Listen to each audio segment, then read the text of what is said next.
The prefecture of Έβρος is the eastern gateway to Greece and also to the European Union. According to the historian Herodotus, ancient Sale was a bustling city in the 5th century before Christ. Alexandroupolis is its modern counterpart.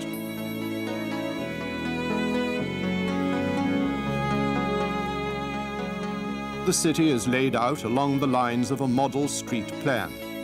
The seafront and the lighthouse, a landmark of Alexandroupolis and the city's emblem since 1880.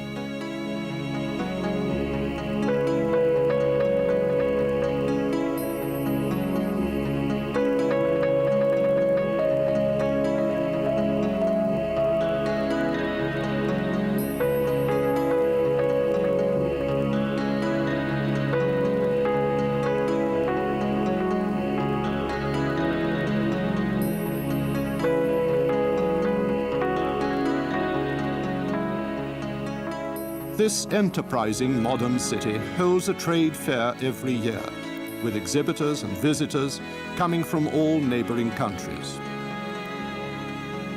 Traditional dance groups from various countries and of international renown enliven the city and add another touch of color to it.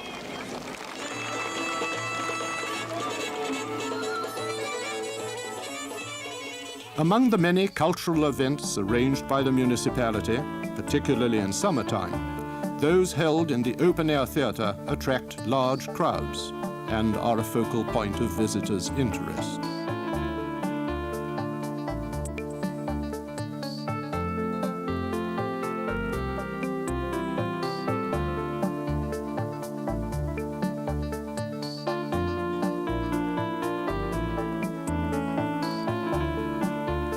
Things to see in the city include the Folklore Museum, the Museum of Ecclesiastical Art, and the Natural History Museum with its collections of flora and fauna.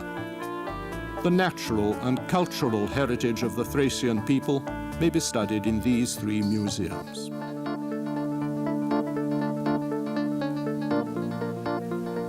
Alexandroupolis is in the forefront of places undergoing touristic development.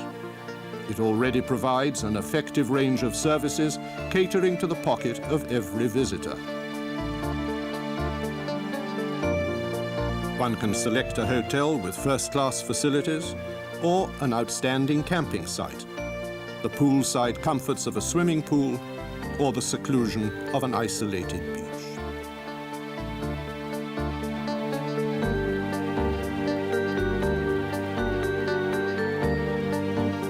There is nighttime entertainment, too, to suit everyone's preference.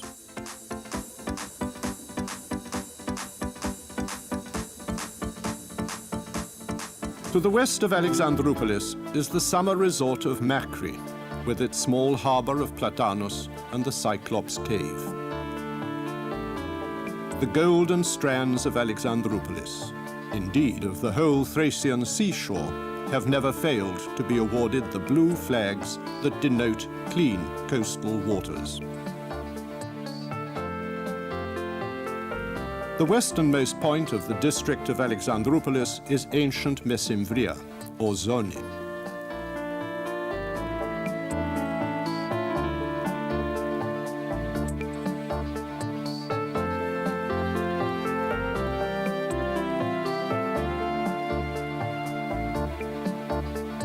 The famous Έβρος Delta covers an area of 40,000 hectares. It lies to the east of the town. Among the rarest of European wetlands, it is one of the most important habitats of birds migrating from northern Europe to Africa and back again. On these exceptionally beautiful lakes and lagoons, swamps and sandy islets, in the forests and on the fertile plains, one can watch spellbound some of the rarest species of wildlife. More than 350 species of plants, amphibians, reptiles and mammals, and 46 species of fish have been recorded in the Έβρος Delta.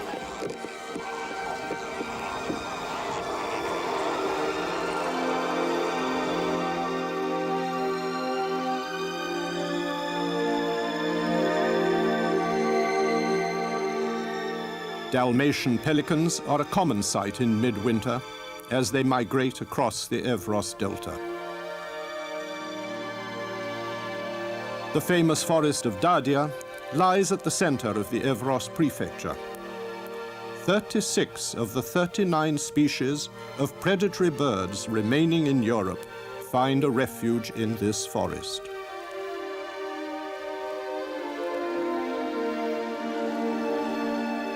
The visitor can enjoy the rare spectacle of vultures at feeding time. There is an eco-tourist center with a hostel that provides limited facilities for visitors.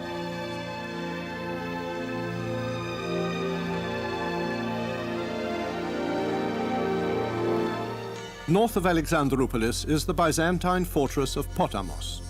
In the cave, converted long ago into a small shrine, the visitor may pause for a while before the 11th century wall paintings. The spa town of Trajanoupolis was founded by Emperor Marcus Trajan and was a civil center from the 4th to the 13th century. The Church of the Virgin Cosmosotira in the small market town of Feres was built in 1151 by the Byzantine Emperor Isaac II Komnenos. It is a miniature version of Saint Sophia in Constantinople. Further north still, some 64 kilometers from Alexandroupolis, is Soufli. The exquisite silk cloths of Soufli find their way to all parts of the world. Didymoteichon, yet another outpost of Greek civilization, is the largest 8th century Byzantine city that has survived into our day. Its name most likely derives from its double line of defensive walls. One of the city's most notable monuments is the mosque that covers an area of 1,000 square meters. Next to the railway line that runs through the Έβρος River valley stands, virtually intact, the castle of Pythius, a fine example of Byzantine military architecture. Yet further north again is the town of Nea Orestiada, in one of the most fertile areas of all Greece. On the border itself, in the remotest part of Greece, the commune of Castagna, at the confluence of the rivers Ada and Έβρος, holds a series of annual cultural events.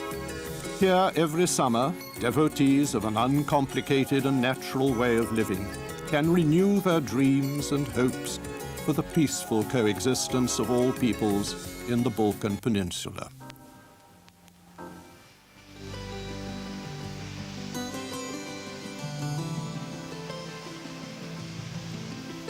From mainland Thrace, we cross over to the island of Samothrace.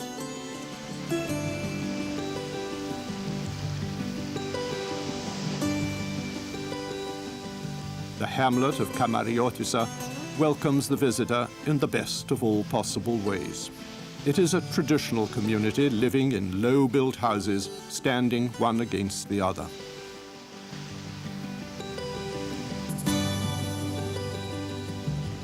The archaeological site of Paleopolis, the ruins of the ancient temples and buildings in which the rituals accompanying the worship of the great divinities of the Kabiri were performed in total secrecy. The historian Herodotus, the philosophers Plato and Aristotle, and Philip, ruler of Macedonia and father of Alexander the Great, all came to Samothrace to be initiated into the mysteries of the Kabiri. It is thought that it was here in Samothrace that Philip met Olympia.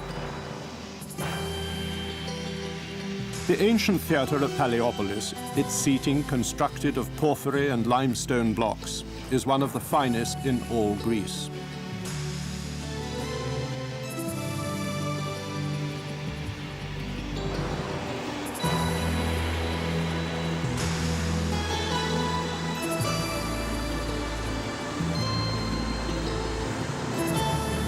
Adventurous spirits climbing the slopes of Mount Fengari reach the Fonias Falls. Tradition has it that the kings of the island used to bathe under this waterfall. The flowing waters and falls of Mount Fengari may well impress one, but the shores of Samothrace are beautiful too. The beach at Pachia Amos is unique. The Wanakipi disappears into the distance, while the waters plunging from the heights vie with the seven wonders of the ancient world.